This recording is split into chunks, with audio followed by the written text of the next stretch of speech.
Thanks to the constant microscope of the mainstream media and the bad press that has come along with it, no matter what First Lady Melania Trump does, it's never good enough.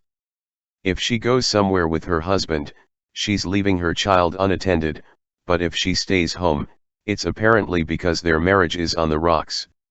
If she hosts a dinner, she's wasting taxpayer dollars, but if she keeps things low-key, she isn't competent enough to be First Lady. I could give more examples, but you get the idea.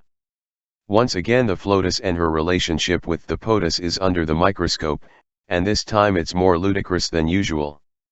If the media is to be believed, which we don't recommend, at all, the first couple is in big trouble because the First Lady didn't tweet a happy Valentine's Day message to her hubby, the president.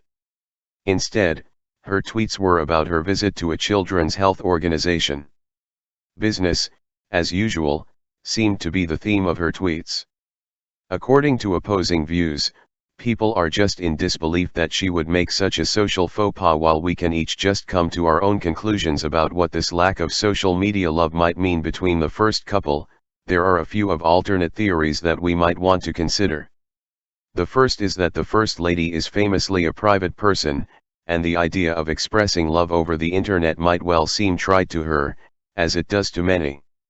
The second is that, like many of us, the first couple might have had the intention of beginning any real celebrating after the workday was over.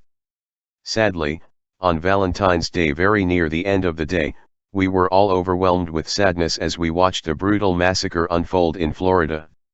Anything that anyone had to say after that was primarily focused on those families and what they were going through. There's one last obvious possibility, and that is that maybe there can still be real love without it being declared on social media. Maybe we can be loving without bragging about it, or hold our families tight without Snapchatting it.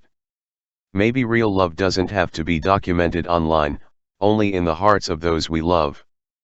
But then again, maybe that's just too old-fashioned to believe.